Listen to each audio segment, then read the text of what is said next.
இன்றைக்கி சீக்கிரம் பண்ணக்கூடிய சன்னா சட்டுப்புட்டு சன்னான்னு வச்சுருக்கேன்னா இது வந்து சப்பாத்தி பூரி தோசை எதுக்கு வேணால் ஒரு சைட் டிஷ்ஷாக யூஸ் பண்ணலாம்.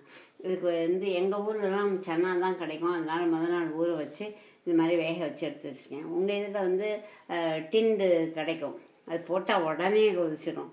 அது மாதிரியும் வச்சுக்கலாம். இங்கே கிடைக்காதனால நான் ஊற வச்சு முதல் நாள் நைட்டே ஊற வச்சு காலத்தில் வேக வச்சு எடுத்து வச்சுருக்கேன். அப்புறம் அதுக்கு வேணுங்கிறது வந்து தாளிக்கிறதுக்கு கொஞ்சம் எண்ணெய், ஒரு 2 கிராம்பு, ஏலக்காய், துளி பட்டை, கொஞ்சம் ஒரு 1/4 ஸ்பூன் சோம்பு இதை தாளிக்கணும். அப்புறம் கருவேப்பிலை கொத்தமல்லி வேணும். சன்னாவை வேக வச்சு வச்சுருக்கேன். அதுக்கப்புறம் அதோட போடுறதுக்கு மிளகாத்தூள், ஜீரகத்தூள் எல்லாம் இது 1 ஸ்பூனு, இது ஜீரகம் 1/2 ஸ்பூனு, தனியாத்தூள் 1 ஸ்பூனு, மஞ்சள் 1/4 ஸ்பூனு, உப்பு, பெருங்காயத்தூள், கருவேப்பிலை கொத்தமல்லி இவ்வளோ தான் வேணும். வெங்காயம் வேணுமா இருந்தால் கடைசியில் வந்து இதெல்லாம் பண்ணி முடிச்சுட்டு அதுக்கப்புறம் நல்ல வெங்காயத்தை செவக்க வறுத்து மேலே போட்டிங்கன்னா கிறிஸ்பியாக இருக்கும். நான் இப்போ அது போடலை, ஆனால் வேணும்னா நீங்கள் போட்டுக்கலாம். இப்போ பண்ணலாமா? அதில் எண்ணெய் விட்டுருங்க. இதுக்கு ரொம்ப எண்ணெயெல்லாம் தேவையில்லை, 1 ஸ்பூன் எண்ணெய் விட்டால் போதும். கடுகுலாம் ஒன்றும் வேண்டாம். கொஞ்சம் எண்ணெயை விட்டு இது என்ன பண்ணணும்?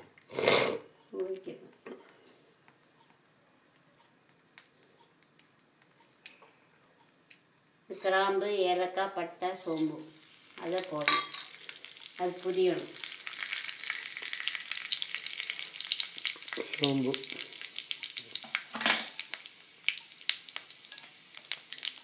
இல்லைன்னா வெடிக்கிறது பாருங்கள். அப்போ கருவேப்பிலை போட்டுருங்க.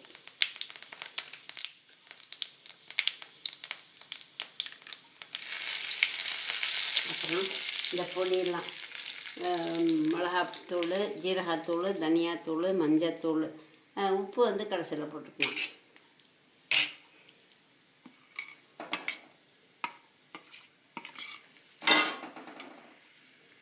உப்பு வந்து கடைசியில் போட்டுக்கிறேன். ஆமாம், உப்பு பொரியக்கூடாது இல்லையா எண்ணெயில். ஆமாம் ஆமாம்.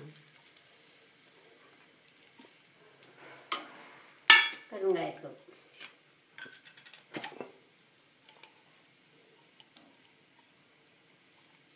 எல்லாத்தையும் கொஞ்சம் வறுத்துக்கணும். அப்புறம் இன்னொன்று சொல்ல மறந்து போயிட்டேன், இதுக்கு வந்து தயிரும் கடலை மாவும். இப்போ இதை எடுத்துட்டு இந்த வேக வச்ச சன்னாவை அதில் போடுங்க. போட்டு கொஞ்சம் விடுங்க, கொதிக்க விடுங்க. இன்னும் இந்த காரம்னா அதில் ஏறணும் இல்லையா. அதுக்கப்புறம் 1 ஸ்பூன் கடலை மாவு, தயிர். அந்த தயிரில் கடலை மாவை கரைச்சிக்கோங்க.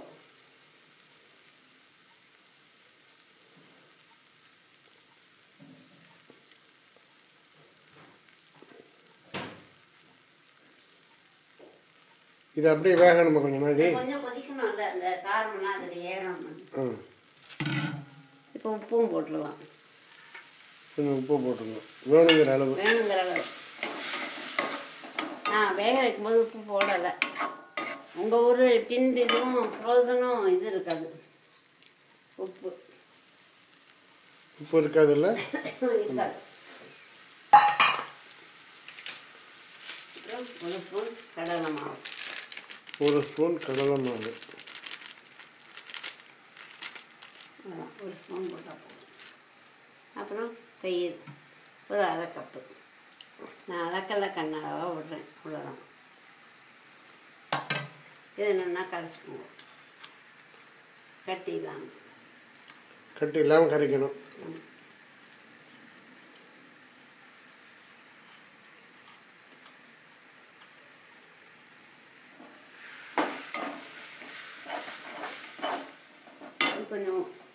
கொஞ்சம் கொதிக்கட்டும். கொஞ்சம் கொதிக்கட்டும். கொதிச்சுட்டே இருக்குது. நான் கொஞ்சம் தண்ணி நிறைய விட்டேன், அதனால நல்லா கொதிக்குது.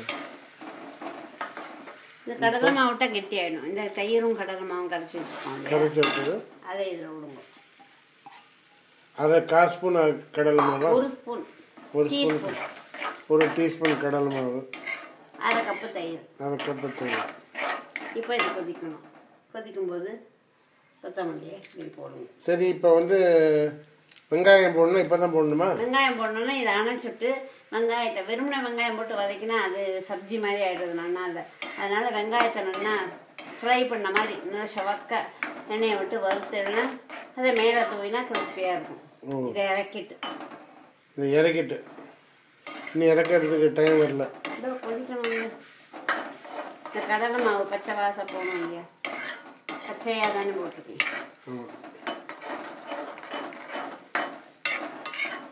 இந்த டோக்லா டேஸ்ட் வரும், ஆனால் இது வந்து சன்னாலாம் இருக்கிறதுனால நல்லா இருக்கும்.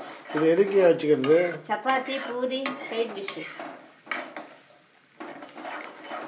கூட்டு மாதிரி தானே இருக்கு. ஆமாம், நல்லா இருக்கு பார்த்தா. காரம் ஒன்றா கொஞ்சம் நிறையா போட்டுக்கலாம், இல்லை 2 தாளிக்கும் போது 2 பச்சை மிளகா போடலாம். இதெல்லாம் ரொம்ப இஷ்டம். இவ்வளோதான் முடிஞ்சுது.